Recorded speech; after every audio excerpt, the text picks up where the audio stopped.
네, 시청자 여러분 안녕하십니까? 뉴스타트 2부 시작합니다. 대선 후보 단일화를 둘러싼 국민의힘 내부 갈등이 점입가경입니다. 당 지도부가 김문수 후보에 대한 압박을 이어가자 김 후보는 한덕수 후보와 만나겠다면서도 단일화는 자신이 주도하겠다고 맞받았습니다. 이런 모습 국민에게 어떻게 비칠까요? 이 소식은 주요 뉴스로 살펴보겠습니다. 서울 시내버스 노조가 오늘 아침 첫 차부터 준법 투쟁을 다시 시작합니다. 시는 특별교통 대책을 추진하기로 했지만 출근길 불편은 불가피할 것으로 보입니다. 잠시 후에 취재기자 연결해서 현장 상황 알아봅니다.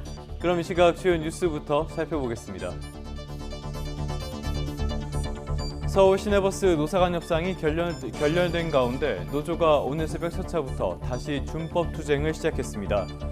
출근길 시민들의 불편이 우려됩니다. 대선 후보 단일화를 놓고 당과 마찰을 빚었던 김문수 대선 후보가 오늘 저녁 무소속 한덕수 대선 후보와 만납니다. 구체적인 단일화 방안이 나올지 주목됩니다. 더불어민주당은 이재명 후보의 모든 재판을 연기하라며 연일 사법부를 거세게 압박하고 있습니다. 대법원장 청문회 예고에 이어 탄핵 가능성까지 시사했습니다. 체코 원전 사업 본계약 서명을 하루 앞두고 체코 법원의 중지 결정이 나왔습니다. 사업 차질이 불가피해진 가운데 우리 정부는 대응책을 논의하고 있습니다. 미복귀 의대생에 대한 제재 여부가 오늘 결정됩니다. 대규모 유급 사태가 우려되는데 정부는 철회나 취소는 없다며 강경 입장을 유지하고 있습니다. 대선 전국부터 살펴보겠습니다. 국민의힘 당 지도부 그리고 소속 의원들과 단일화를 두고 기싸움을 벌이던 김문수 대선 후보가 밤늦게 긴급 입장문을 냈습니다. 더 이상의 불필요한 논쟁은 없어야 한다며 오늘 오후 6시 한덕수 예비후보를 단독으로 만나기로 했다고 밝히면서도 추후 단일화는 자신이 주도하겠다고 선을 그었습니다. 강민경 기자입니다. 당이 자신을 강제로 후보직에서 끌어내리려 한다며 돌연 대선 일정 중단을 선언했던 김문수 후보. 서울로 올라가서 제가 남은 여러 가지 현안 문제에 대해서 깊이 대책을 마련하겠습니다. 6시간 반 만에 예정에 없던 입장문을 냈습니다. 먼저 자신의 제안으로 오늘 오후 6시 무소속 한덕수 예비후보를 단독으로 만나기로 했다고 알렸습니다. 단일화를 둘러싼 더 이상의 불필요한 논쟁은 없어야 한다는 겁니다. 또 당 차원에서 실시하겠다고 예고한 단일화 찬반 당원 여론조사는 당의 화합을 해치는 행위라며 즉각 중단을 촉구했습니다. 특히 당 지도부를 향해 더 이상 단일화에 개입하지 말라며 이 시각부터 단일화는 전적으로 대선 후보인 자신이 주도하겠다고 못 박았습니다. 단일화에 대한 일관된 의지도 분명하게 보여드렸고 지금 또 단일화에 대해서 한결같은 마음입니다. 즉시 중앙선대위를 중심으로 자신을 보좌해 선거 승리를 위해 최선을 다해야 한다는 일침도 빼놓지 않았습니다. 입장문 발표 시각, 앞서 김 후보와 연락이 닿지 않는다며 자택을 찾아왔던 권성동 원내대표는 일단 늦었지만 정말 잘한 결정이라고 평가했습니다. 무엇보다 국민과 당원들에게 약속한 대로 단일화에 합의를 좀 봤으면 좋겠다며 이른 시간 안에 구체적인 로드맵을 제시해 줄 것도 요구했습니다. 당에서 후보 단일화를 주도하고 싶었겠습니까? 단일화 작업이 지지부진했기 때문에 그리고 또 11일 후보 등록 이전에 단일화를 마쳐야 되기 때문에 하는. 다만 여론조사는 단일화 합의가 무산될 경우에 대비해 당원들의 뜻을 확인하는 게 필요하다며 김 후보 요구를 사실상 거부했습니다. 아직 서로 간 불신의 벽이 허물어지진 않았단 방증인 셈인데 김문수, 한덕수 두 후보 간 단일화 논의 결과가 보수 진영 단일 후보의 중요한 분기점이 될 걸로 보입니다. YTN 강민경입니다. 국민의힘은 방금 보신 것처럼 후보 단일화를 둘러싼 내용 속에서도 뾰족한 돌파구를 찾지 못하고 있습니다.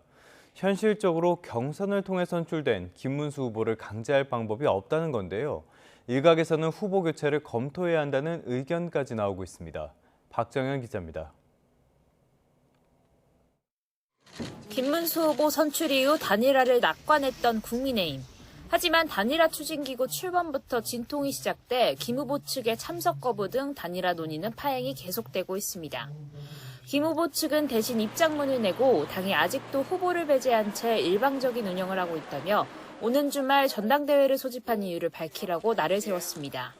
사실상 후보 교체를 염두에 둔 당원 당규 개정 시도는 아닌지 의심된다는 겁니다. 당헌 당규를 개정해서 김문수 후보의 이 지위를 끌어내리려고 하는 것 아닌가라는 강한 의심을 김문수 후보가 직접 지금 하고 계십니다.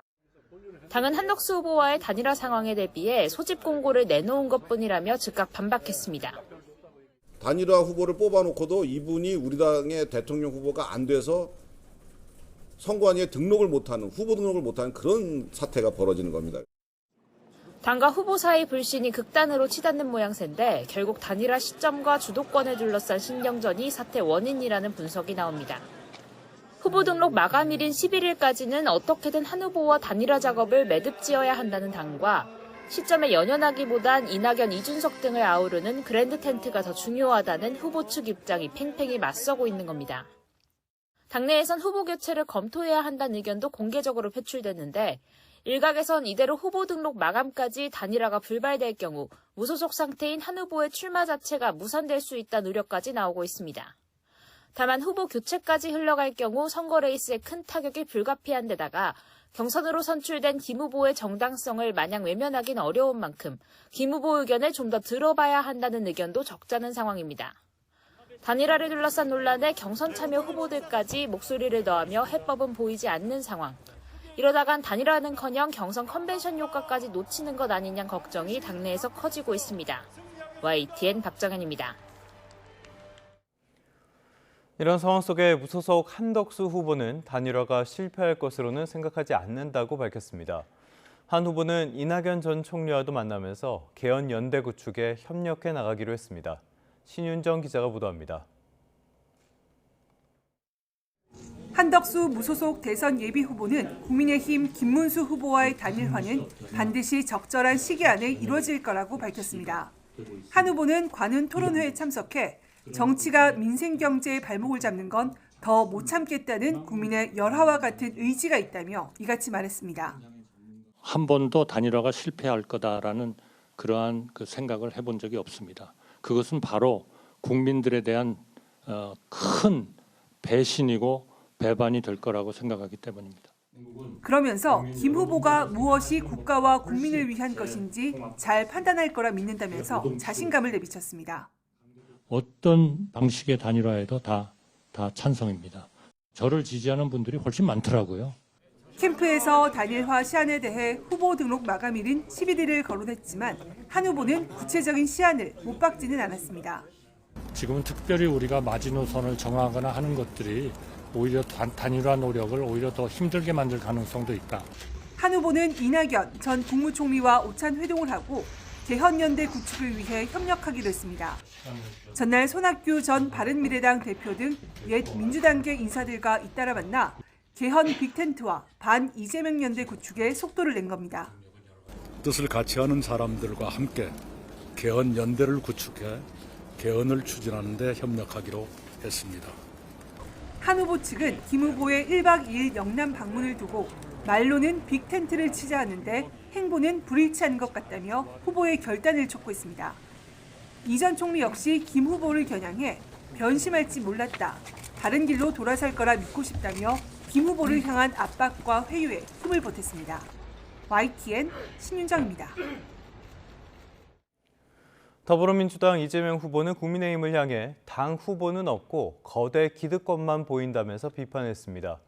이런 가운데 민주당은 대법원을 향해 연일 강도 높은 압박을 이어가고 있습니다. 김다연 기자입니다. 민주당 이재명 대선 후보는 건보수 단일화 문제로 신경전을 벌이고 있는 국민의힘 김문수, 무소속 한덕수 두 후보를 싸잡아 저격했습니다.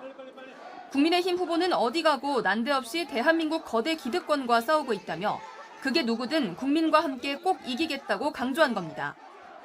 당 차원에서도 국민의힘 경선은 무소속 한덕수 후보를 추대하기 위한 대국민 사기극이었다고 쏘아붙였습니다. 이 후보는 대선 캐스팅부터 충청 지역 주민들과 만난 자리에선 조봉암 초대 농림부 장관과 김대중 전 대통령 등을 소환하기도 했는데 그 훌륭한 정치인이 사법살인됐습니다.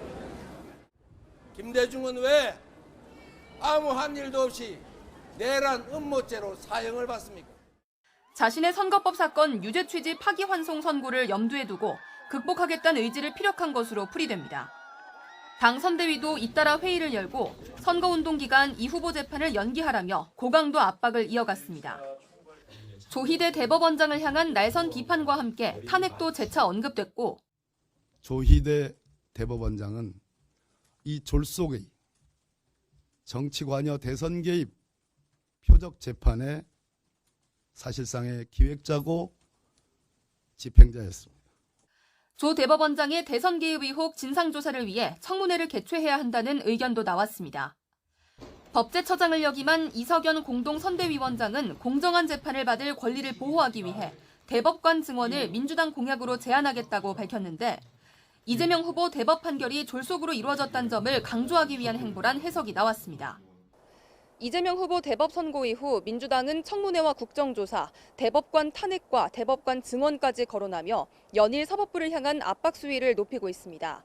대선 전후 대대적인 입법 공세까지 예고하고 있어 민주당과 사법부 간 갈등이 쉽게 풀리지 않을 거란 전망도 나옵니다. YTN 김다현입니다.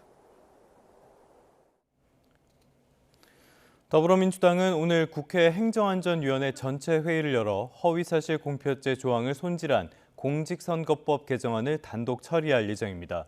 민주당 소속인 신정훈 행안위원장은 지난 2일에 발의한 공직선거법 개정안을 직권상정해서 의결할 계획입니다. 개정안은 공직선거법 250조 허위사실 공표 구성 요건 가운데 행위라는 용어를 삭제하는 게 핵심 내용인데요. 신 위원장은 행위와 같은 추상적이고 포괄적인 용어로 인해 자의적인 법 해석과 집행에 우려가 있다며 해당 법안을 발의한 이유를 설명했습니다. 네, 다음 소식입니다. 체코 원전 본계약 서명을 하루 앞두고 체코 법원의 중지 결정이 나왔습니다. 체코 정부는 선정 절차에 문제가 없다는 입장인데요. 이미 현지에 대규모 대표단을 보낸 우리 정부는 당혹감 속에 대응책을 논의하고 있습니다. 체코 프라하에서 박기원 기자가 취재했습니다. 한국수력원자력이 수주한 26조 원 규모의 체코 원전 사업 서명식 하루 전날 체코 법원이 제동을 걸었습니다. 입찰 경쟁에서 탈락한 프랑스 전력공사의 행정소송 가처분 신청을 받아줬습니다. 법원은 계약이 체결되면 프랑스 전력공사가 나중에 본안 소송에서 유리한 판결을 받더라도 공공계약을 따낼 기회를 잃게 된다고 계약 체결 중지 명령 이유를 설명했습니다. 갑작스러운 법원 결정에 체코 정부 측은 총리가 직접 반박에 나섰습니다. 한수원이 선정된 절차에 문제가 없었다면서 법원의 신속한 판결을 촉구했습니다. 서명식에 대규모 대표단을 파견한 우리 정부는 빈손으로 돌아갈 상황을 맞게 됐습니다. 안덕근 산업부 장관과 박상욱 국토부 장관의 외교부와 과기정통부, 중소벤처기업부 차관까지 고위급 인사들이 현지에 도착한 가운데 서명식 자체가 취소됐습니다. 계약 당사자인 한수원 측은 체코 법원이 가처분 신청을 인용할 것으로 예상하지 못해서 계약식을 추진했다는 입장입니다. 프랑스 전력공사의 입찰 결과 훼손 시도에 유감을 표하면서 발주처인 체코 전력공사 측과 구체적인 협의를 진행하고 있다고 밝혔습니다. 역대 두 번째 원전 수출이라는 축포를 터뜨리기 직전 떨어진 날벼락에 우리 정부와 체코 정부 모두 당혹스러워하는 모습입니다. 대규모 인력과 재원이 동원된 체코 원전 사업이 언제쯤 본격적으로 진행될 수 있을지도 현재로선 가늠하기조차 어렵습니다. 체코 프라하에서 YTN 박견입니다. 해킹 사고가 일어난 SK텔레콤이 이르면 오늘 모든 고객을 대상으로 유심보호 서비스 적용을 마무리할 예정입니다. 일단 서비스에 가입을 했다면 크게 걱정하지 않아도 된다는 게 전문가의 설명이지만 해킹의 배후와 또 의도에 따라 파장이 더 커질 가능성도 있습니다. 김태민 기자입니다. 해킹 사고 피해를 예방하기 위한 SK텔레콤의 유심 보호 서비스 가입자 수가 2,400만 명을 넘어섰습니다. SK텔레콤과 SKT망을 이용하는 알뜰폰 고객의 96%에 달하는 수준입니다. 이에 따라 오늘까지 자동 가입이 이루어지면 대부분 가입자에게 유심 보호 서비스가 적용됩니다. 유심 교체 예약자 수도 780만 명으로 늘었지만 물량 부족 여파로 실제 교체를 마친 이용자는 104만 명에 불과합니다. 10만 개, 20만 개 이렇게 들어올 때도 있고 무슨 100만 개 이렇게 이렇게 한꺼번에 들어오는 것도 있습니다. 그래서 그 기간을 당기기 위해서 이제 좀 더 빨리 줄 수 없는지 저희가 제조사들하고 협의를 하고 있는 중이고요. 전문가들은 일단 유심 보호 서비스에 가입했다면 과도하게 우려할 필요가 없다고 설명합니다. 금융사 앱마다 추가 보안 장치가 마련돼 있고 유출된 정보만으론 기기 복제가 사실상 불가능하기 때문입니다. 유심 보호 서비스에 가입을 하면 기기 변경을 못합니다. 해커가 가입자 식별번호랑 인증키를 복제한다 하더라도 지금 기기 식별번호 자체가 유출이 안 됐고 그것을 흉내낼 수가 없기 때문에 해킹 사고가 알려진 지 2주가 지났지만 관련 피해 사례는 아직 접수되지 않았습니다. 이에 따라 이번 해킹이 특정 정보를 목표로 이루어졌을 가능성이 주목받고 있습니다. 금전적인 목적이 아니고 통화 기록 탈취가 사실 해커들한테는 가장 중요합니다. 중요 요인들의 동선 파악이라든가 누가 누구와 친한가 이런 것들을 파악하려고 해킹하는 경우가 많거든요. 현재 가동 중인 민관합동조사단의 핵심 목표 역시 해킹 배후와 의도를 파악하는 것이지만 과거 사례로 볼 때 완전 규명까진 적지 않은 시간이 걸릴 것으로 보입니다. YTN 김태민입니다. 최태원 SK그룹 회장이 내일 열리는 SK텔레콤 유심 해킹 사태 관련 국회 청문회에 출석하지 않은 것으로 확인됐습니다. 최 회장은 청문회 당일 아시아태평양 경제협력체 APEC 통상장관 회의를 대비한 주한미국 상공회의소 대미 통상 관련 행사를 이유로 국회에 불출석 사유서를 냈습니다. 최 회장은 사유서에서 SKT 전산망 해킹 사고로 국회와 국민에 큰 심려를 끼쳐드린 점을 깊이 사과한다며 추가 피해 방지와 사고 수습을 위해 모든 역량을 동원해 대응하고 있다고 밝혔습니다.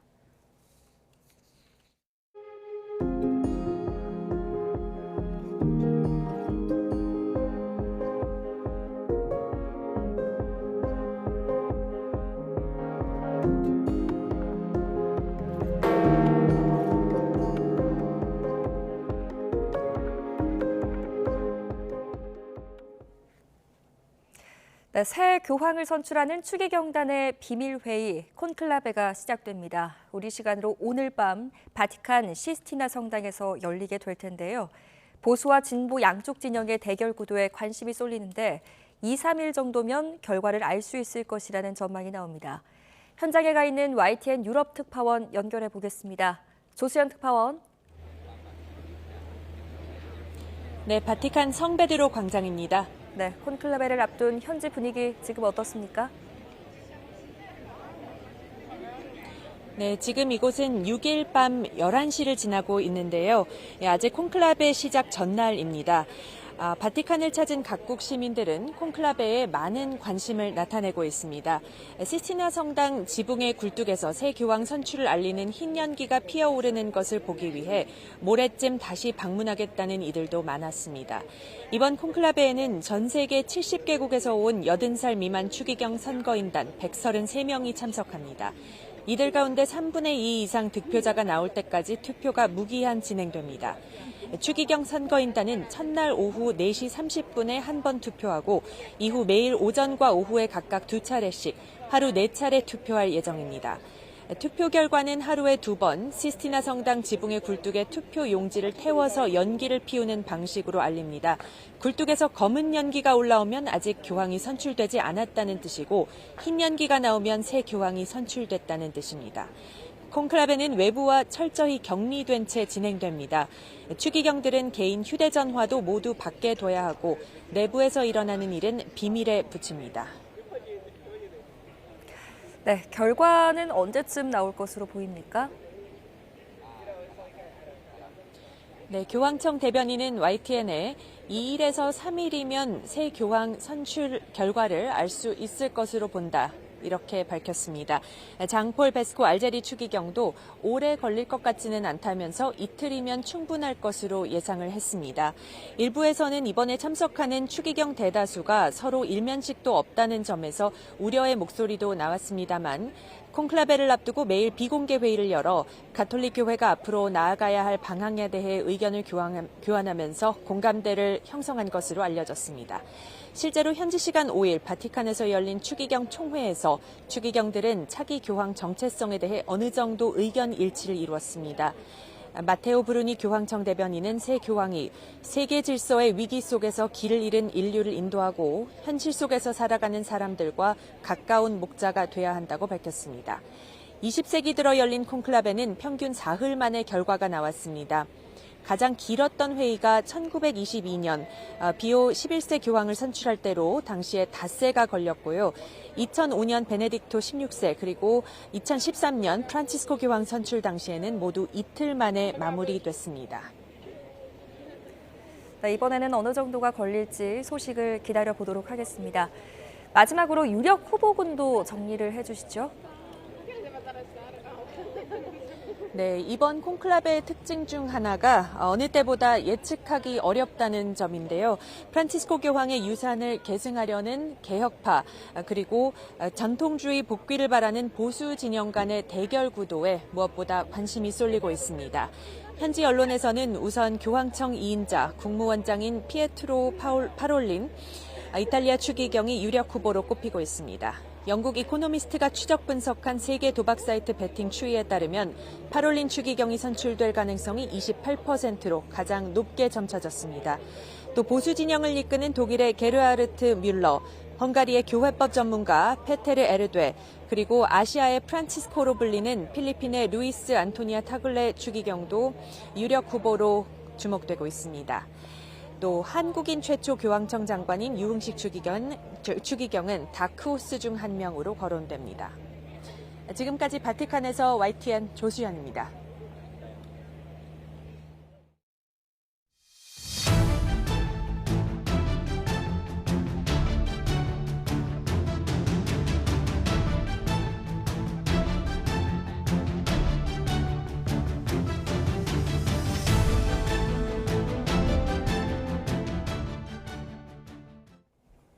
다음 소식입니다. 서울 시내버스 노조가 연휴 기간 동안 멈췄던 준법 운행을 오늘 첫 차부터 다시 시작한다고 합니다.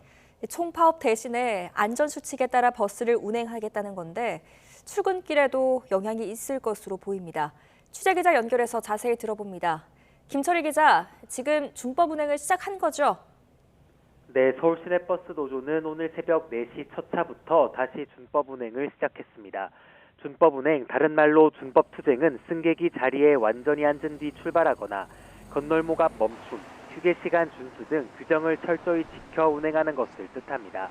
앞서 노조는 사측과의 임금 단체 협약 협상이 결렬되자 지난달 30일 하루 동안 경고성 준법 운행을 했는데 당시엔 큰 혼란은 없었습니다. 하지만 서울시는 만일의 사태에 대비해 이번에도 특별교통 대책을 마련했습니다. 우선 출근 주요 혼잡 시간을 아침 7시부터 오전 10시까지 1시간 확대하고 이 시간대엔 지하철 1에서 8호선과 우이 신설선 열차 투입도 늘리기로 했습니다. 또 의도적인 지연 운행이 없는지 살필 공무원을 주요 정류소에 배치할 예정입니다. 다만 앞선 투쟁 당시 시내버스 이용에 큰 불편이 발생하지 않았던 점을 고려해 자치구 무료 셔틀버스는 운영하지 않습니다. 연휴 기간 동안에 노사 간 협상 진척이 있었습니까?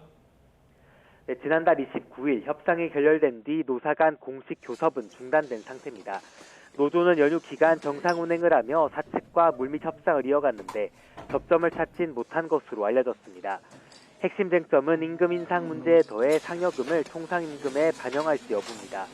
노조는 일단 내일 전국 지역 대표자 회의에서 향후 투쟁 방안을 결정할 예정입니다. 만약 이 자리에서 노조가 파업을 결의하면 지난해에 이어 2년 연속으로 버스 파업이 현실화하게 됩니다. 지금까지 사회부에서 YTN 김철입니다. 무단 결석하거나 수업에 불참했던 미복귀 의대생들에 대한 제재 여부가 오늘 확정됩니다. 10,000명이 넘는 대규모 유급 사태가 현실화할 가능성이 제기되는데요. 정부는 철회나 취소는 없다면서 강경태세를 유지하고 있습니다. 부장원 기자입니다. 교육부는 오늘 전국 40개 의과대학으로부터 의대교육 정상화와 관련한 보고를 받습니다.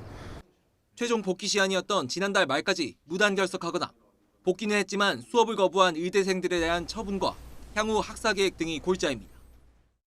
일정 기간 이상 무단 결석한 경우는 제적, 복귀하고서도 수업에 불참한 경우는 유급 처분을 받게 되는데 구체적인 제재 규모는 오는 9일 이후 공개됩니다. 앞서 의대 5곳은 무단 결석한 1,900여 명에 대해 제적 예정 통보를 했는데 대상자 대부분이 학교로 복귀해 재적 인원은 적을 전망이지만 문제는 유급 대상자들입니다. 적만 걸어놓고 수업은 보이콧하는 의대생이 전체의 70%를 웃도는 만큼 많게는 1만 명 규모의 집단 유급 사태가 현실화할 우려가 큽니다. 복귀 시한을 이틀 앞두고 이주호 대통령 권한대행 부총리는 처분이 확정되면 철회나 취소는 없고 재적에 따른 결혼은 편입학으로 보충하겠다고 최후 통첩을 날렸는데 유급은 재적과 달리 의대생 신분을 유지할 수 있어서 처분이 내려지더라도 돌아올 유인이 크지 않아 보입니다. 여기다 더 큰 문제는 유급자들이 돌아오는 내년 이후입니다. 의대는 학기가 아닌 학년 단위로 움직이는데 돌아온 24, 25학번에다 26학번 신입생까지 3개 학년이 함께 수업을 받는 이른바 트리플링 상황이 불가피하기 때문입니다. 정부와 의대도 트리플링만큼은 막겠다고 대비책 마련에 서두르고 있지만 뚜렷한 해법은 내놓지 못하면서 의대 교육 정상화의 시계는 여전히 안갯소입니다. YTN 부장원입니다. 네, 이제 6월 3일 대선을 27일 앞두고 있습니다. 오늘도 역시 분주하게 움직이는 각 당의 소식들 알아봅니다. 먼저 국민의힘 소식입니다. 앞서 저희가 계속해서 전해드렸듯이 범보수 단일화를 둘러싼 국민의힘 지도부와 또 김문수 대선 후보 측 간의 갈등이 고조되고 있습니다. 이런 가운데 오늘 오후 6시에 김 후보가 무소속 한덕수 대선 후보를 만납니다. 장소는 회동이 이루어진 직후에 공개될 예정인데요. 이 자리에서 구체적인 단일화 방안이 나올지 주목됩니다. 국민의힘 지도부는 오는 11일 후보 등록 이전에 김 후보와 한 후보의 단일화가 이루어져야 한다는 입장을 고수했는데요. 김 후보는 이에 반발하면서 일정 중단을 선언하는 등 연휴 기간 내내 충돌을 이어갔습니다. 한편 국민의힘은 오늘 무소속 한덕수 후보와의 단일화 논의를 위한 추가 의원총회를 개최합니다. 박형수 원내수석 부대표가 국회에서 기자들을 만나 이번에는 김문수 후보도 참석을 해서 입장을 말할 수 있도록 캠프 측과 조율할 예정이라며 이같이 밝혔는데요. 오늘 오전 9시부터는 전체 당원을 대상으로 단일화 찬반 조사도 진행이 되는데요. 질문에는 단일화의 시점도 포함될 것으로 보입니다. 더불어민주당 소식도 살펴보겠습니다. 더불어민주당은 이재명 대선 후보의 선거법 사건 유죄 취지 파기환송과 관련해서 조희대 대법원장이 헌법의 원칙과 또 실정법을 어겼다며 탄핵 사유에 해당한다고 주장했습니다.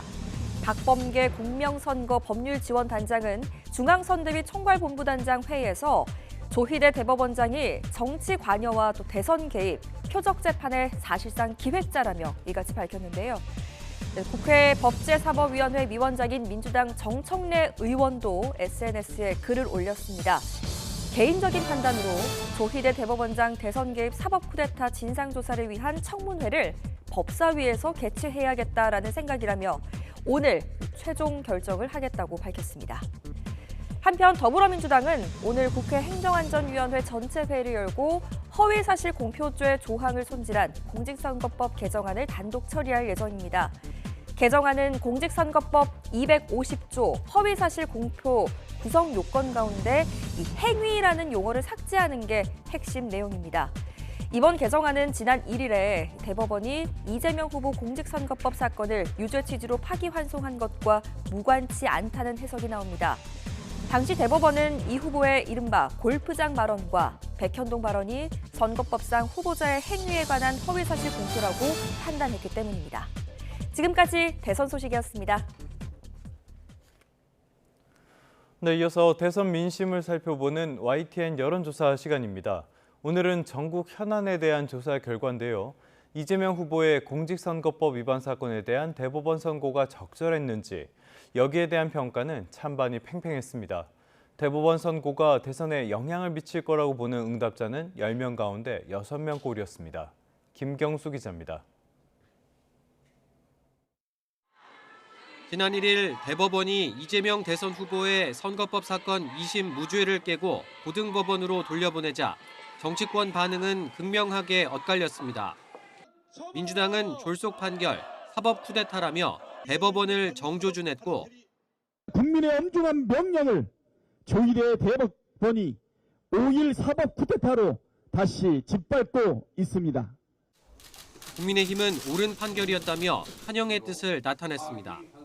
대법원은 대한민국의 법치와 정의가 살아있음을 보여주었습니다. 편향적이었던 2심 판결을 바로잡고 전국 유권자들은 어떻게 생각하는지 물어봤습니다. 대법원 선고가 적절했다 43%, 부적절했다 47%로 오차 범위 내에서 평가가 엇갈렸습니다.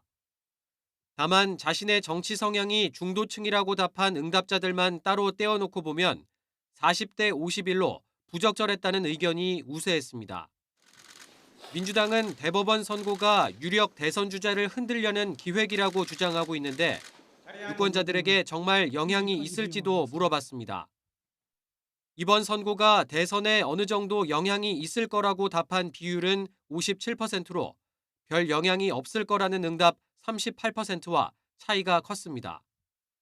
특히 보수층에선 영향이 있을 거라고 답한 비율이 80%에 가까웠고 진보층 응답자도 40% 가까이 영향이 있을 거라고 전망하며 위기감을 드러냈습니다. 지역별로는 호남을 제외한 전국 대부분 지역에서 대선에 영향이 있을 거란 응답이 50%를 넘었습니다. 민주당과 이재명 후보 입장에선 20여일 남은 대선 기간 사법 리스크를 어떻게 돌파하느냐가 최대 관건이 될 것으로 보입니다. YTN 김경수입니다. 방금 보신 것처럼 이재명 후보의 사법 리스크가 다시 떠오르면서 대통령의 불소추 특권과 관련된 헌법 84조 논란도 주목받고 있습니다. YTN 여론조사에선 대통령이 되면 받고 있던 재판을 중단할지를 놓고 찬반 양론이 비슷하게 나왔습니다. 이어서 엄윤주 기자입니다. 민주당 이재명 대선 후보와 관련해 진행 중인 재판은 모두 5개입니다. 유력 주자의 재판 문제가 명확하게 정리되지 않으면 당선 뒤에도 논란이 이어질 가능성이 큽니다. 유권자들은 어떻게 생각하는지 물었습니다. 대통령이 되면 재판을 멈춰야 한다는 응답이 44%, 그대로 진행해야 한다는 46%로 오차범위 안에서 찬반 양론이 팽팽했습니다. 어느 의견이 더 우세한지 단정할 수 없다는 건데 연령별로는 양상이 좀 달랐습니다. 40대와 50대를 제외한 나머지 모든 연령층에서 재판이 진행돼야 한다고 응답한 비율이 오차 범위를 벗어나 더 많은 것으로 나타났습니다. 정치 성향에 따른 응답도 크게 엇갈렸습니다. 보수층 응답자 78%가 재판을 진행해야 한다고 생각했고 진보층 응답자 73%는 재판을 멈춰야 한다고 봤습니다. 다만 주요 선거 때마다 승부처로 꼽히는 중도층에선 재판을 멈춰야 한다는 응답이 50%로 더 많았습니다. 이재명 후보 대법원 선고와 한덕수 전 총리의 사퇴 발표 날 밤 다소 예상치 못하게 국회에서 진행된 최상목 전 경제부총리 탄핵 시도에도 의견을 물었습니다. 적절했다 44%, 부적절했다 47%로 오차 범위 안에서 우열을 가릴 수 없었고 중도층 응답만 따로 떼어놓고 봤을 때도 어느 한쪽으로 의견이 완전히 기울었다고 보기 어려운 결과가 나왔습니다. 이번 조사는 YTN이 여론조사기관 엠브레인 퍼블릭에 의뢰해 지난 4일부터 이틀 동안 전국 유권자 1,007명을 대상으로 전화 면접 방식으로 진행됐습니다. 표본 오차는 95% 신뢰 수준의 플러스 마이너스 3.1%포인트이고 전체 질문지를 포함한 자세한 사항은 중앙선거 여론조사심의위원회 홈페이지를 참고하면 됩니다. YTN 엄윤주입니다. 건진법사 전성배 씨 관련 수사는 코인 수사에서 시작이 됐습니다. 그 사건이 꼬리에 꼬리를 물고 이어진 끝에 이제는 김건희 여사를 정면으로 겨누고 있는데요. 이제 검찰이 언제 김 여사를 피해자로 전환하거나 또 소환 조사를 단행할지 그 시점에 관심이 모입니다. 양동훈 기자입니다. 김건희 여사를 향해 가고 있는 건진법사 전성배 씨 수사는 사기 코인 의혹에서 시작됐습니다. 서울 남부지방검찰청은 지난해 7월 유명 연예인을 앞세워 수백억 원을 가로챈 혐의로 킴비코인이라는 코인 사건을 수사해 재판에 넘겼습니다. 이 과정에서 검찰은 킴비코인 주요 관계자 이모 씨가 지난 2018년 자유한국당 영천시장 후보 경선 공천 개입 혐의에 연루된 정황을 포착했습니다. 전 씨가 경선 과정에서 예비 후보 정모 씨에게 억대 금품을 받았고 이 돈을 전달하는 자리에 이 씨가 동석했다는 사실도 확인된 겁니다. 권력형 비리나 청탁 사건과는 어울리지 않는 가상자산 합동수사부가 이 사건을 담당하게 된 배경입니다. 경선 청탁건으로 전 씨와 이 씨, 정 씨 등이 지난 1월 재판에 넘겨졌지만 검찰 수사는 멈추지 않았습니다.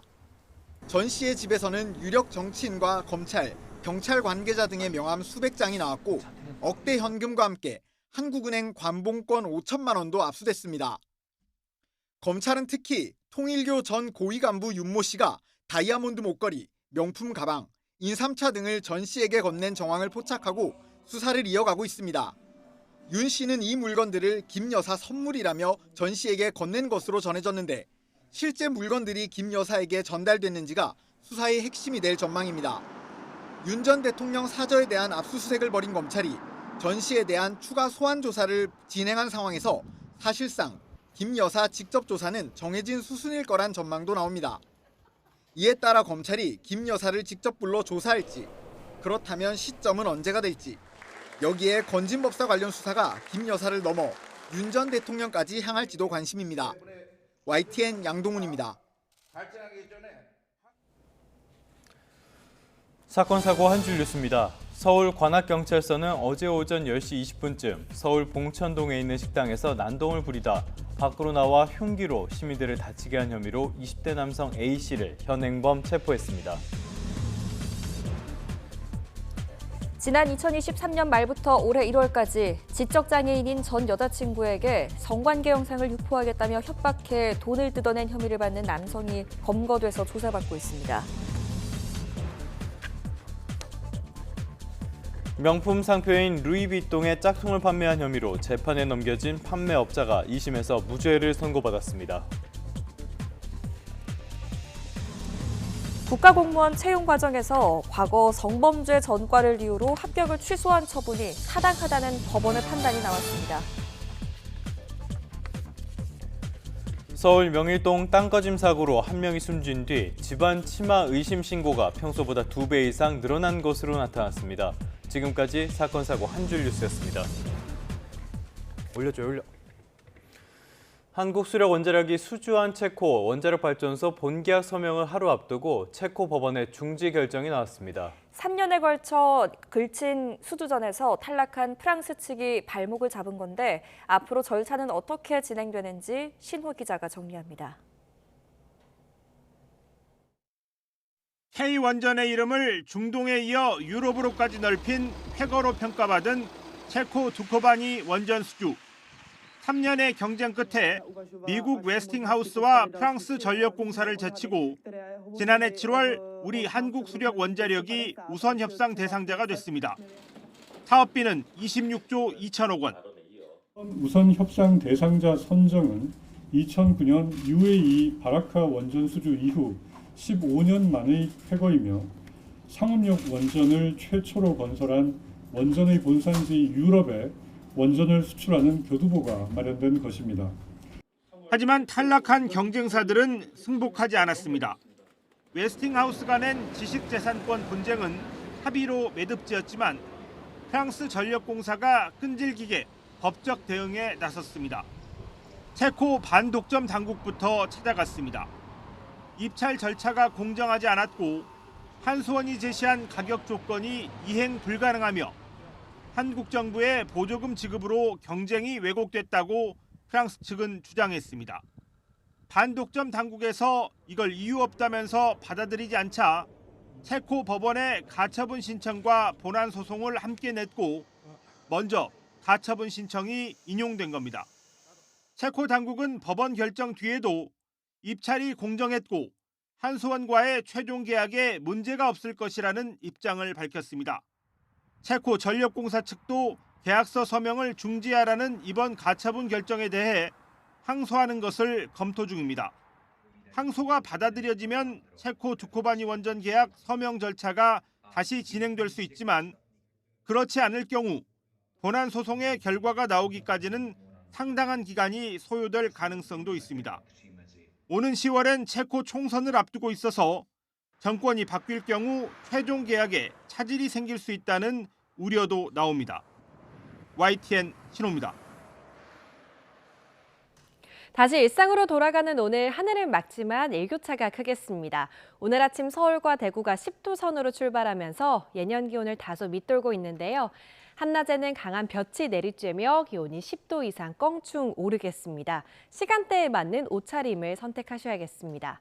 현재 남부 내륙을 중심으로는 안개가 매우 짙습니다. 지도에 붉게 표시된 지역은 가시거리가 200m 안팎까지 떨어져 있습니다. 출근길 교통안전에 주의하셔야겠습니다. 오늘 맑은 하늘 아래 자외선이 강하게 내리쬐겠고요. 경기와 영서, 충북과 남해안 지역은 오존 농도도 짙겠습니다. 현재 기온 보겠습니다. 서울이 9.9도, 창원이 10.2도로 출발하고요. 한낮에는 서울 20도, 대구와 광주는 23도로 예년 기온을 다소 밑돌겠습니다. 어버이날인 내일은 서울 낮 기온이 25도까지 오르면서 다소 덥겠습니다. 모레는 전국에 비가 올 텐데 제주도와 남해안에 많고 강한 비가 예고됐고요. 중부지방은 토요일에도 가끔 비가 오겠습니다. 날씨였습니다.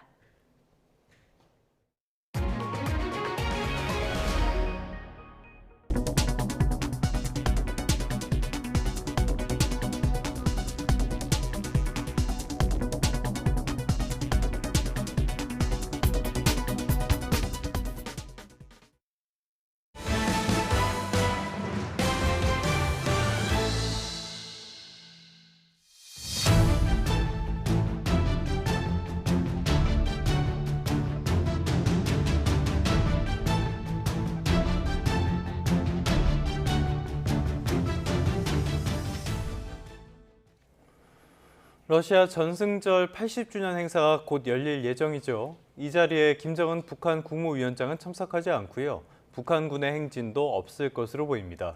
이번 정승절 행사에는 중국 등 29개국 정상들이 참석하고 중러 정상회담도 열릴 것으로 보입니다. 정효신 기자의 보도입니다. 모스크바 붉은 광장 곳곳에 2차 대전 승전 80주년 기념 문구가 들어서고 예행 연습이 한창입니다. 3년 넘게 우크라이나와 전쟁을 이어가고 있는 러시아는 성대한 전승절 행사를 계획하고 있습니다. Людям, которые погибли на войне, которые защищали нашу родину, чтобы привести ее к победе. 행사 당일에 세계 정상 29명이 참석하고 13개국 군대가 붉은 광장에서 행진한다고 크렘린궁이 밝혔습니다. 특히 러시아를 국빈 방문하는 시진핑 중국 국가주석과 정상회담을 열고 러중 공동성명을 발표한다고 전했습니다. Российско-китайские отношения всеобъемлющего партнерства и стратегического взаимодействия находятся на наивысшем за всю историю уровне. 북한에선 김정은 국무위원장이 아닌 현지 대사급이 참석한다고 크렘린궁이 밝혔습니다. 이에 따라 신홍철 주 러시아 북한 대사가 참석할 것으로 예상됩니다. 북한군 파병으로 러시아와 밀착이 가속화되는 가운데 일각에선 김 위원장이나 최룡해 상임위원장 참석을 점치기도 했습니다. 앞서 우리 국정원도 김정은 위원장 전승절 참석 가능성이 낮다고 분석했습니다. 몇 주 전서부터 경호 이런 것들이 다 관측이 돼야 되지 않겠습니까? 근데 그런 것들이 관측이 되지 않는 걸로 봐선 아마 김정은은 아닌 것 같고. 다만 우샤코프 보좌관은 조만간 흥미로운 만남이 있을 것이라며 별도 북러 접촉 가능성을 내비쳤습니다. 푸틴 대통령은 전승절을 앞두고 사흘 휴전한다고 일방적으로 발표했지만 젤렌스키 우크라이나 대통령은 최소 30일 휴전을 촉구하며 무력 충돌이 계속되고 있습니다. 우크라이나가 모스크바를 겨냥해 이틀 연속 드론 공격에 나서면서 인근 공항 4곳의 항공기 운항이 일시 중단되기도 했습니다. YTN 정준입니다. 유엔 안전보장이사회가 곧 회의를 열고 북한의 비확산 문제를 논의합니다. 유엔 본부는 이번 회의가 한국을 비롯한 미국, 덴마크, 프랑스, 파나마, 슬로베니아, 영국 등 7개 이사국이 소집을 요청해 개최하게 됐다고 밝혔습니다. 이번 회의에서는 북한에 대한 안보리 결의와 제재 위반이 지속되는 상황에 대한 점검과 대책이 논의될 것으로 보입니다. 도널드 트럼프 미 행정부의 고율 관세 정책 시행을 앞두고 지난 3월 미국의 무역 적자가 사상 최고 수준을 기록한 것으로 나타났습니다. 미 상무부는 올해 3월 미국의 무역 수지 적자가 1,405억 달러로 전월 대비 173억 달러가 증가했다고 밝혔습니다. 적자 폭이 지난 2월 1,232억 달러보다 크게 확대된 데다가 다우존스가 집계한 전문가 전망치인 1,376억 달러를 웃돌았습니다. 외신들은 트럼프 행정부의 관세 시행을 앞두고 기업들이 주문을 앞당겨 수입품 재고를 확보한 영향으로 보고 있습니다. 트럼프 대통령이 해외에서 들여오는 의약품에 관세를 매기겠다고 예고했죠. 이런 가운데 우리 정부가 대응에 나섰습니다. 한국 의약품이 미국의 공급망 안정과 또 환자들의 약값 부담 완화에 기여한다는 의견서를 미국 측에 보냈습니다. 신귀혜 기자의 보도입니다. 도널드 트럼프 미국 행정부가 의약품 분야 관세를 예고한 가운데 우리 정부가 미국 측에 관세 조치는 불필요하다는 의견서를 제출했습니다. 지난해 기준 미국의 전체 의약품 수입 규모는 2,126억 달러로 수출액 943억 달러와 비교하면 2배 이상에 달합니다. 이 가운데 한국에서 수입한 의약품은 39억 8천만 달러 규모인데 우리나라는 지난해 이 분야에서 미국을 상대로 22억 달러 상당의 흑자를 냈습니다. 미국이 우리 의약품에 관세를 매기면 5조 원 넘는 규모의 대미 의약품 수출이 타격을 받을 수 있는 겁니다. 이에 따라 우리 정부는 의견서에서 한미 간 의약품 무역은 상호 신뢰에 바탕을 둔 전략적 협력이라며 관세 조치는 필요 없다고 강조했습니다. 정부는 양국의 의료 시장 규모의 차이가 큼에도 불구하고 미국이 한국의 주요 의약품 수입국이라는 점은 양국의 긴밀한 협력 관계를 보여준다고 의견서에 적었습니다. 또 한국의 위탁 개발 생산 기업이 미국 제약사의 공급 안정성과 환자들의 약값 부담 완화에 기여할 수 있고 상호 신뢰를 바탕으로 공급망을 구축해 이익을 극대화하자고 미국 정부에 제안했습니다. 복지부와 한국보건산업진흥원은 미국발 관세 조치로 인한 국내 바이오 헬스 기업들의 피해를 최소화하기 위해 지난달 말부터 관세 피해 지원센터를 운영하고 있습니다. 정부는 바이오 헬스 산업 영향을 최소화하기 위해 범정부 차원의 대응을 강화할 것이라며 관세 동향을 면밀히 파악하고 지원 방안을 검토하겠다고 밝혔습니다. YTN 신계입니다.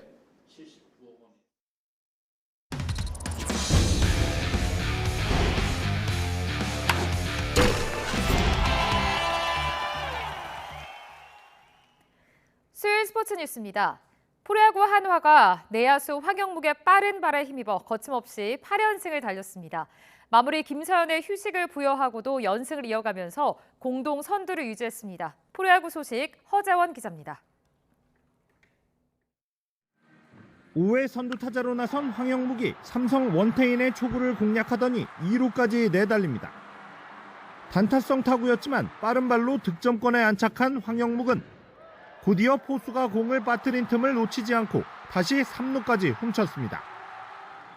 내야를 뒤흔든 황영묵의 주루에 분위기를 탄 한화는 최재훈과 플로리얼의 적시타로 경기를 단숨에 뒤집었습니다. 황영묵은 6회 원아웃 1-3루 기회에서도 땅볼을 쳤지만 1루까지 전력 질주로 달려 살아나면서 소중한 쐐기 타점까지 추가했습니다. 한화는 마운드도 단단했습니다.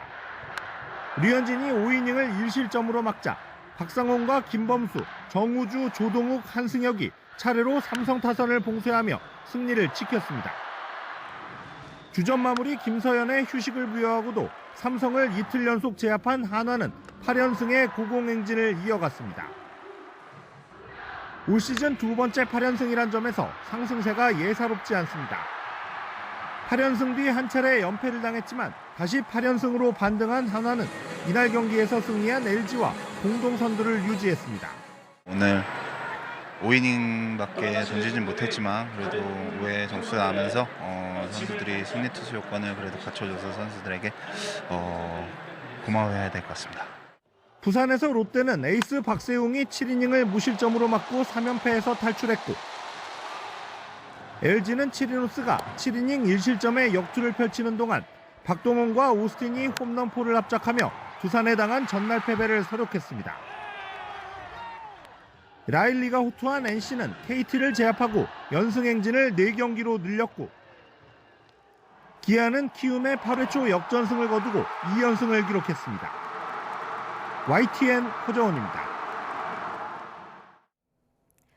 프로축구 K리그 선두 대전과 2위 전북의 맞대결이 한 골씩 주고받는 공방 끝에 무승부로 끝이 났습니다. 대전은 전주 월드컵 경기장에서 치러진 전북과의 원정 경기에서 후반 42분 전진우의 선제골을 내줬지만 후반 추가 시간 김인균이 극적으로 득점에 성공하면서 1대1로 비겼습니다. 전북보다 한 경기를 더 치른 대전은 승점 5점 앞선 선두를 유지했습니다. 서울과 안양의 연구지 더비에서는 후반 6분 안양 마테우스가 먼저 선제골을 넣었지만 후반 35분 서울 문선민이 동점골을 넣으면서 승부를 가리지 못했습니다. 최하위 대결로 관심을 끈 수원 경기에서는 수원FC가 대구의 한 골 차로 승리했고 강원은 제주를 3연패에 빠뜨리며 3대0 완승을 거뒀습니다. 네, 프로농구 정규리그 챔피언 결정전에 오른 SK와 LG가 오늘 2차전에서 다시 맞붙습니다. 챔피언 결정전은 7전 4승제로 치러지는데요. 지난 1차전에서는 정규리그 2위 LG가 원정 경기에서 1위 SK를 75대 66으로 이겼습니다. 오늘 2차전은 SK 홈구장에서 다시 열립니다. 함량 미달인 백햄을 시작으로 잇따른 논란의 수사까지 받고 있는 백종원 더본코리아 대표가 다시 한번 고개를 숙였습니다. 백 대표는 모든 방송 활동을 중단하고 회사의 성장에 집중하겠다고 강조했습니다. 이형원 기자입니다. 백종원 대표가 이끄는 더본코리아가 각종 논란에 휘청이고 있습니다. 지난해 11월 코스피에 상장한 이후 함량 미달인 백햄을 시작으로 원산지 표기 오류와 농지법 위반 등 구설이 끊이질 않았습니다. 결국 허위 광고 의혹에 대한 경찰 수사까지 받게 되자 백 대표는 자신의 공식 채널에 사과 영상을 올렸습니다. 말씀드리고자 합니다. 지난 3월 홈페이지와 주주총회를 통해 잇따라 사과했지만 논란이 수그러들지 않자 다시 고개 숙인 겁니다. 모든 문제는 저에게 있습니다. 뼈를 깎는 각오로 조직을 쇄신하고 직원들과의 소통을 통해 기업 문화를 바꾸겠습니다. 2025년을 더본코리아가 완전히 새로워지는 제2의 창업 원년으로 삼겠습니다. 자신이 원하는 사람을 방송에 출연시켰다는 최근 불거진 갑질 의혹에도 입을 열었습니다. 백 대표는 자신의 잘못이라며 방송 활동을 중단하고 더본코리아 성장에 집중하겠다고 강조했습니다. 좋은 방송 콘텐츠를 완성하는 과정에서 저희 말이나 행동이 누군가에게 상처가 되었다면 저의 책임이고 불찰입니다. 현재 촬영 중인 프로그램을 제외하고는 모든 방송 활동을 중단하도록 하겠습니다. 더본코리아는 백종원 대표 유명세를 타고 화려하게 상장했지만 잇따른 논란으로 반년이 채 지나기도 전에 최고점 대비 주가가 60% 가까이 빠졌습니다. YTN 이영훈입니다. 65세 이상 고령 치매 환자의 자산이 국내 총 생산의 6.4% 수준인 154조 원에 달하는 것으로 드러났습니다. 오는 2050년에는 3배로 급증할 전망인데 쓰이지도 못하고 잠자고 있는 돈이 늘면서 정부가 대책 마련에 나섰습니다. 임혜진 기자가 취재했습니다. 재작년 65세 이상 고령 치매 환자가 보유한 자산, 이른바 치매머니가 154조 원에 달하는 것으로 조사됐습니다. 고령화로 인해 치매에 걸린 자산가가 늘어난 탓으로 우리나라 국내 총생산, GDP의 6.4%에 맞먹는 돈이 사실상 잠자고 있는 셈입니다. 치매머니는 우리나라보다 먼저 초고령 사회에 진입한 일본에서 유래한 개념인데 우리 정부 차원에서 전수조사를 한 건 이번이 처음입니다. 저출산 고령사회위원회가 국민건강보험공단, 서울대 건강금융센터와 함께 건강보험 청구 자료를 토대로 분석했는데 조사 결과 치매머니는 갈수록 더욱 가파르게 늘어날 거로 전망됐습니다. 우선 초고령화에 따라 우리나라 치매 환자는 지난 2023년 124만 398명에서 2050년 396만 7천 명으로 급증할 전망으로 이에 따라 치매머니도 2023년 기준 GDP의 6.4% 수준에서 꾸준히 늘어 2050년 GDP의 15.6%인 488조 원까지 늘어날 것으로 추산됐습니다. 이렇게 잠자는 돈은 1차적으로 제3자에 의해 무단으로 사용되거나 사기 등에 노출되는 등 범죄의 표적이 될 수 있습니다. 무엇보다 가계 자산이 소비와 투자로 순환되지 않아 경기의 활력을 떨어뜨리고 사회 경제적으로 막대한 손해가 생깁니다. 이런 이유로 저출산위는 이번 조사를 시작으로 매년 치매머니 현황을 파악하는 것은 물론 치매 공공후견 확대와 민간신탁 제도 개선 등을 통해 치매 고령자의 자산관리 대책을 마련할 계획입니다. YTN 임혜진입니다. 지난 설 연휴에 난 에어부산 화재 사고가 오늘로 100일째를 맞았습니다. 사고는 항공기 내에 보조 배터리 관리 규정이 강화되고 또 탑승객도 안전에 대해서 더 신경 쓰는 계기가 됐습니다. 사고 이후에 달라진 공항 분위기를 차상현 기자가 취재했습니다. 이륙을 앞둔 항공기가 불길에 휩싸였습니다. 보조 배터리에서 난 불로 기체가 모두 탄 에어부산 여객기 화재 사고입니다. 사고 이후 공항 곳곳에는 보조 배터리를 선반에 넣을 수 없다는 안내판이 설치됐고 탑승에 앞서 배터리를 비닐봉투에 넣는 건 당연한 절차가 됐습니다. 보조 배터리 기내 위 선반에 올리지 마시고 직접 휴대 부탁드립니다. 봉투에 넣어주세요. 휴대용 짐에 배터리가 없는 것을 확인했다는 표시까지 부착하고 나서야 탑승을 진행하는 항공사도 있습니다. 이번 화재로 비행기에서 배터리는 언제든 손에 닿는 곳에 두는 것을 핵심으로 하는 대책이 나왔습니다. 충격적인 사고 소식은 자연스레 내가 탄 비행기에서도 불이 날 수 있다는 걱정으로 이어지고 승객이 안전에 대해 더 신중하게 생각하는 계기도 됐습니다. 배터리가 눈에 보이는 곳에 있으니까 이제 뭐 문제가 됐을 때 바로 조치를 할 수 있어서 이게 더 지금 현재 방법이 더 안전하다라고 생각은 하고 있습니다. 실제로 지난 2월 말 인천에서 태국 푸켓으로 가던 항공기 안에서 보조 배터리에 연기가 났는데 선반이 아닌 손에 닿는 곳에 있어서 화재를 막은 사례도 있었습니다. 가장 큰 효과는 결국 인식의 변화거든요. 탑승객이든 항공사든 이제 모두가 이 보조 배터리를 관리하는 측면에서 좀 더 신경을 쓰고 주의를 기울이고 있다는 점이 가장 큰 변화라고 생각을 하고요. 사고가 난 지 오늘로 100일째. 보조 배터리 관리 규정이 강화된 이후로 항공기 내 배터리 관련 화재 사고는 단 한 건도 발생하지 않았습니다. 에어부산 화재 사고 최종 조사 결과는 내년쯤 나올 전망입니다. 보조 배터리 내부 합선에 따른 화재 가능성이 크다는 중간 감식 결과가 나왔지만 제조사 결함이나 승객 과실 여부 판단까지는 상당한 시간이 걸린다는 게 조사 관계자 설명입니다. YTN 차상입니다.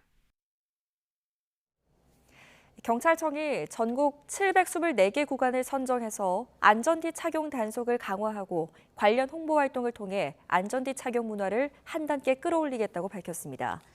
지난해 교통사고로 숨진 차량 운전자나 동승자가 1,601명으로 집계됐는데 경찰은 이 중에 절반인 800명 정도가 안전띠나 안전모를 착용하지 않은 상태에서 숨진 것으로 추정하고 있습니다. 경찰은 시속 48km 속도에서 차량이 정면 충돌했을 경우 뒷좌석 탑승자의 중상 가능성이 16배, 사망률은 최대 9배가 높아진다고 강조했습니다. 서울시가 전국 처음으로 폐현수막 전용 집화장을 설치했습니다. 시는 서울 용답동 중랑물재생센터 안에 폐현수막 전용 집화장을 설치하고 폐현수막의 발생부터 처리까지 전 과정을 체계화해서 100% 재활용할 계획이라고 밝혔습니다. 시는 전용 집화장 마련으로 자치구의 보관 공간 부족 문제를 해소하고 처리 물량 규모화를 통한 처리 단가 인하도 기대했습니다. 시는 특히 민간과 폐현수막 재활용 방안을 다각화해 소각 없는 재활용 확대를 적극 추진할 계획입니다. 독일의 프리드리히 메르츠 기독민주당 대표가 두 차례 투표 끝에 차기 총리로 간신히 선출됐습니다. 메르츠 대표는 현지 시간 6일 오후 독일 연방하원에서 실시된 2차 신임 투표에서 전체 630표 가운데 325표를 얻었습니다. 앞서 메르츠 대표는 오전 1차 투표에서 과반의 6표가 모자라는 310표를 받는 데 그쳐 신임 투표를 통과하지 못했습니다. 사전 합의된 총리 후보가 한 번의 연방회의를 통과하지 못한 것은 이번이 처음입니다. 최근에 뉴욕 증시는 분위기가 괜찮은 편이었죠. 반등에 따른 조정일까요? 간밤에 뉴욕 3대 지수는 일제히 내림세로 거래를 마쳤습니다. 2거래일 연속 하락인데요. 다우는 1% 가까이 내려섰고 S&P 500은 0.77%, 기술주 중심의 나스닥은 0.87% 하락했습니다. 간밤에 이른바 시장은 대기 모드였던 셈인데요. 트럼프의 무역 협상은 물론이고 5월 연방공개시장위원회 FOMC 결과 발표도 앞두고 있기 때문입니다. 이번 FOMC를 앞두고 트럼프는 연방준비제도가 금리를 낮춰야 한다고 압박하고 있죠. 하지만 그래도 시장에서는 이번에도 기준금리 동결을 유력하게 반영하고 있습니다. 아무래도 트럼프의 관세 정책이 경기 둔화와 물가 상승을 동시에 불러올 가능성이 있다 보니까 금리에 섣불리 손을 대기는 어렵겠죠. 관세 정책은 조금씩 실물 경제에도 영향을 미치고 있습니다. 미국 상무부가 지난 3월 미국의 무역 성적표를 발표했는데요. 적자 규모가 1,405억 달러로 집계가 됐습니다. 사상 최대치고요. 한 달 전보다 14%나 급증한 수준입니다. 트럼프의 관세 정책은 수입품 가격을 올리게 될 테니까 기업들이 미리 수입에 나선 영향으로 풀이됩니다. 무역 협상에 뚜렷한 진전이 없는 가운데 트럼프의 관세 불확실성은 여전합니다. 연휴 동안에 보셨겠지만 트럼프가 영화 관세를 언급했다가 하루 만에 후퇴하기도 했죠. 그러더니 2주 안에 의약품과 관련한 품목별 관세를 발표하겠다고 밝혔습니다. 트럼프답게 매우 불공정하게 갈취 같은 과격한 표현까지 동원했죠. 관세에 숨 고르기를 하는 듯 하더니 또 급발진과 오락가락을 시작한 셈인데요. 시장이 환영할 만한 소식은 결코 아닐 겁니다. 시장의 반응은 이 종목의 주가를 보면 명확하게 알 수 있습니다. 바로 제약사인 일라이 릴리 앤 컴퍼니입니다. 설립 연도가 1876년이니까 150살 가까이 된 기업인데요. 최근에 비만 치료제, 당뇨 치료제로 몸값을 한껏 높인 기업이기도 합니다. 간밤에 일라이 릴리 주가는 6% 가까이 밀렸습니다. 주요 제품 공장이 외국에 있는데 의약품에 대한 관세를 예고하니까 주가가 직격탄을 맞은 셈입니다. 다른 제약사나 백신 기업, 헬스케어 종목들도 모두 부진했습니다. 트럼프는 관세 정책을 통해서 미국을 다시 위대하게 만들겠다라는 말을 반복하고 있는데요. 트럼프가 관세를 꺼내 들 때마다 관련 종목의 주가가 폭락하는 걸 보면은 시장에서는 트럼프의 계획을 별로 믿지 않는 것 같습니다. 지금까지 3분 뉴욕 증시였습니다.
다시 일상으로 돌아가는 오늘은 맑은 하늘 아래 일교차가 크겠습니다. 현재 서울 기온은 10도 선으로 예년 기온을 다소 밑돌고 있는데요.